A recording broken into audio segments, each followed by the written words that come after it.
So check this out. I'm a lot more optimistic than a lot of other people, and I'm going to explain why. I do believe that we will win.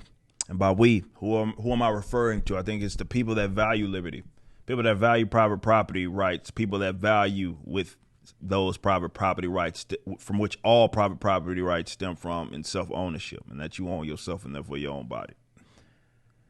The reason why I'm optimistic about that is because I'm starting to see more people that are waking up to it. Okay.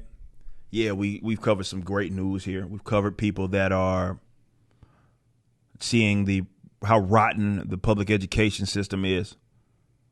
But it's not even about that. It's not even things that are generally directly in the political sphere.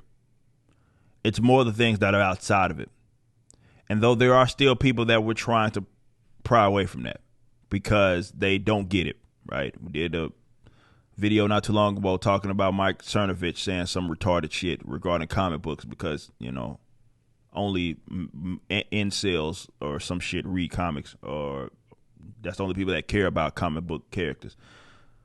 That's a culturally inept person, and a lot of people are. However, to be fair to myself and be fair to really the world and at large, or rather the West, America, there's a lot more people, if you compared it to last year, who realized that, okay, the grave mistake that a lot of people that value liberty over the last decades, which the left, they didn't make this mistake. It's how they're winning right now.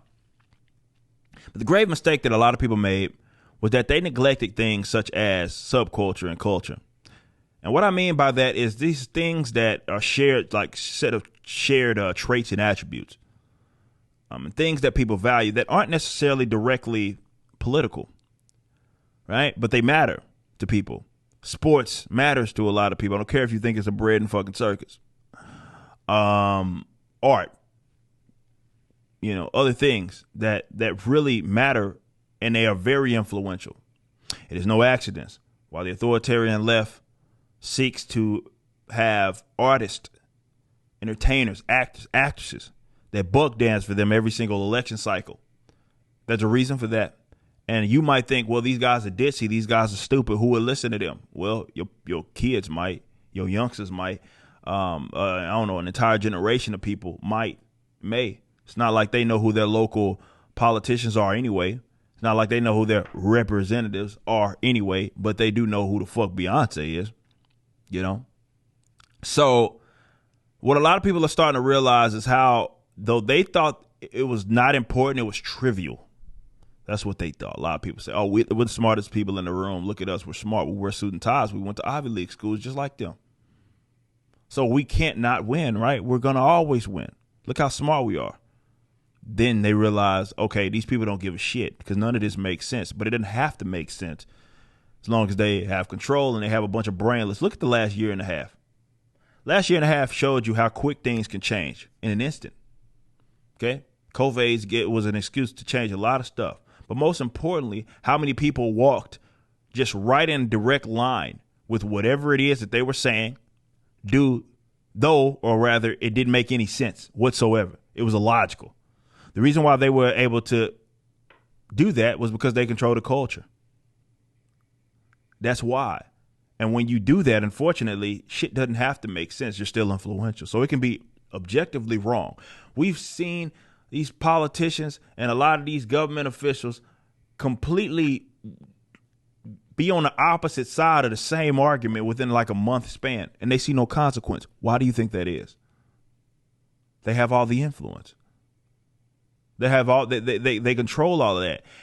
And some people would wrongfully think that, well, it's because they are keeping people out that don't think like them. No.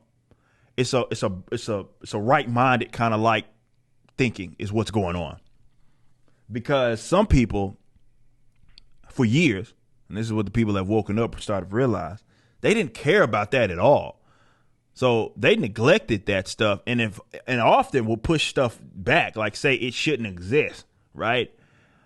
That's what got you in trouble. Whereas the left, there was no subculture that they left untouched. Like I said, the little milquetoast conservatives, they don't got NASCAR anymore. They don't got shit. They don't got country music. They don't have anything. Nothing. No true subculture that they talk about the culture war, and there's no true outside of their really own bubbles. There's no real like true influential subculture that they actually control. At least in comparison to the left, who controls like 99% of it. That shit doesn't happen overnight, but most importantly, it doesn't happen without some side allowing that shit to happen, right? Leftists played the long game. But you look at that and you see this last year, and I'm like, well, shit. A lot of people have woken up to this.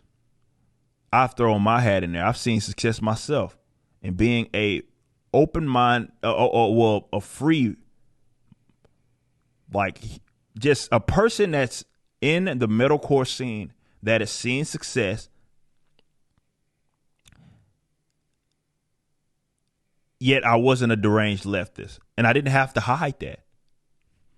Backwards, 2017, we had the number one alternative new artist. We had the number 2 Heat Seeker album on the fucking Billboard charts, right? That's speaking to something. And I'm not saying that to pat ourselves on the back. No, I'm not only speaking to the demand, I'm showing that it can be done. Okay? I'm showing that it is not just utter neglect. Yeah, it comes with its set of ostracism. I've missed out on opportunities, but I haven't been without success. Now, I've made the argument that a lot of folks that are liberty-minded people should be just more mindful. This is where my 51 and 49% rule came from. Just be more mindful of where your money's going and what it is you support. Don't be so quick to the draw and say, well, I wish there was someone in this scene or in this subculture that didn't fucking hate me. You'd be surprised. They already are there. They're already there. You just haven't been conditioned to actually go seek it out because it hasn't gone through the proper channels, right? It's not being funneled through what you deemed as the acceptable source, which unfortunately the left controls. So my thing is, and why I feel like we will win, is because you're seeing now more than ever, people start to realize that. And that's a creative mindset or a creator side mindset, producer side mindset, but also a customer side mindset. And the minute people realize, and they give themselves a lot more credit than what they've historically given themselves. I know now, especially, you could get to a point to where you feel down and out. You feel like, damn, I tried. We're on the losing side of this. And I can understand that. Unfortunately, that's a losing effort, and that's what it is that they want. They want you demoralized, right? They want that. That's exactly what it is they want.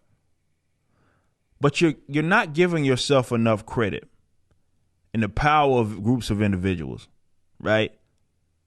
The power of the individual and the power of getting with like-minded people and actually becoming influential in whatever it is. See, just as quick as it got bad, it can get better.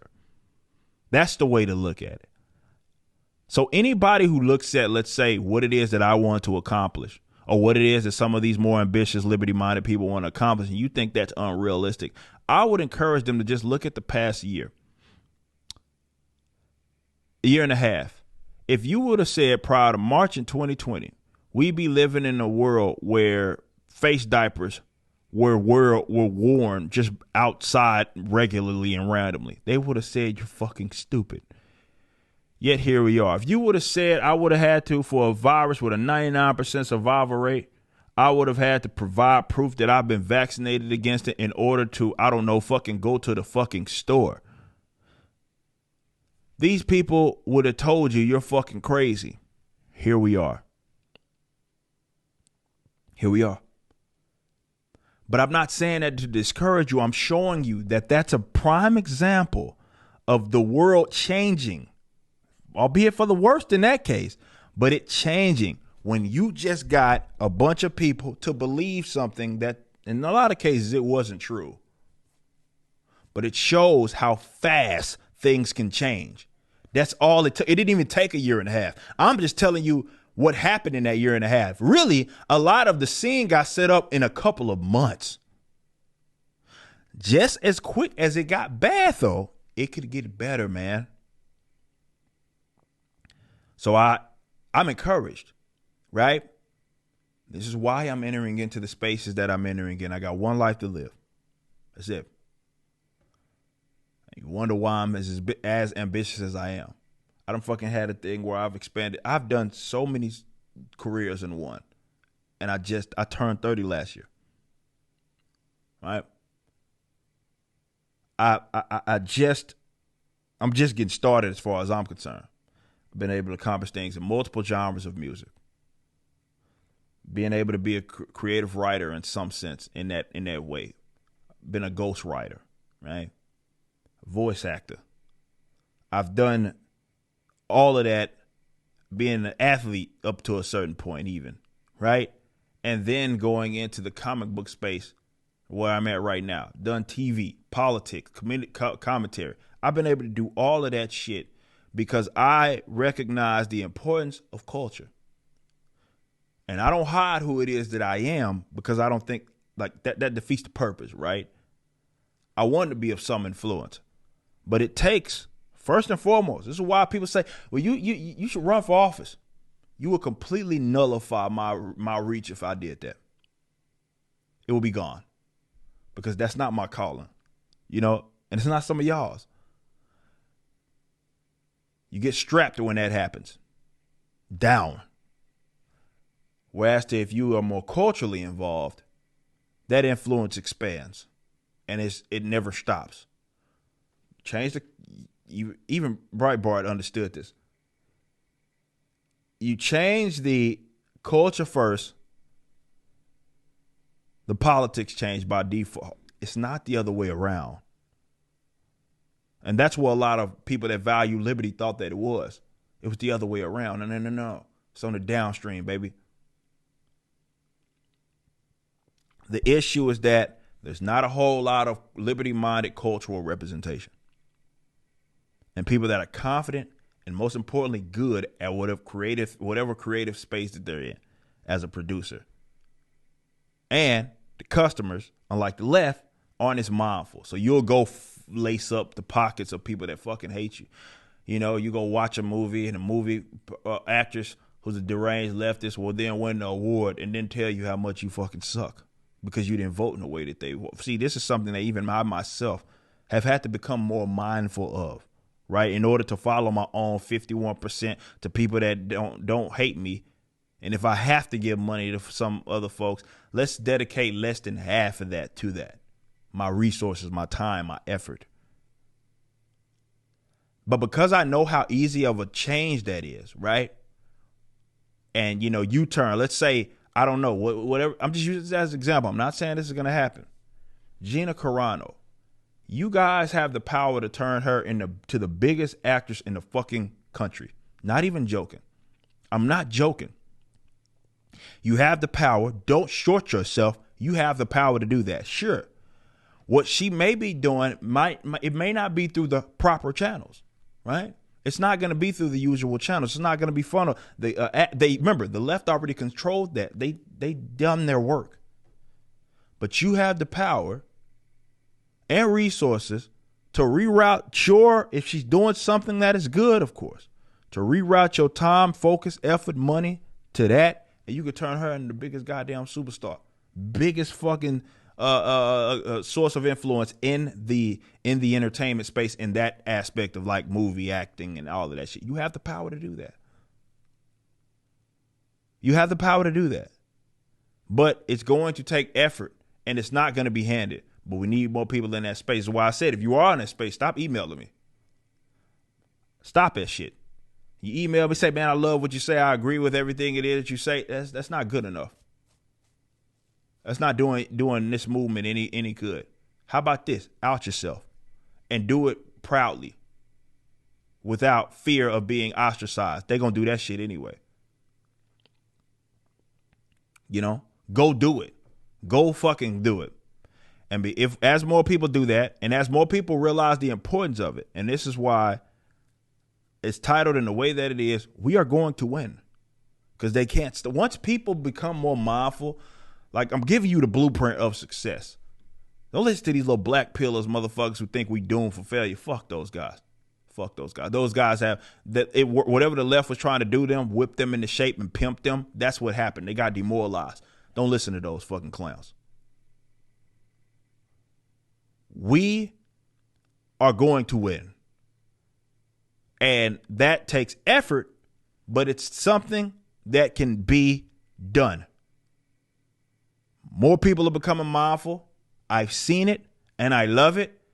And people are starting to abandon this moronic idea that somehow the politics changes along the culture. No. It's the other way around. And the more people that realize that, the more people start living their own lives, leading their own lives, prioritizing that and putting that at the top of their list of focus. And that's when the culture starts to change. And maybe 4 or 5 years, we revisit this and it's a different set of circumstances, baby. I'm enthusiastic. I'm optimistic. And I encourage you to be as well. You just watched a clip from my podcast, For Canon's Sake. Catch us live at 12 p.m. throughout the week over at youtube.com/YoungRipper59 and follow us over at odyssey.com/@YoungRipper59. If you want to watch the entire video cast after the show is over, just be sure to become a member on the YouTube channel. Of course, the full audio portion of the podcast is available for free on all major digital platforms, or just visit forcanonsake.com.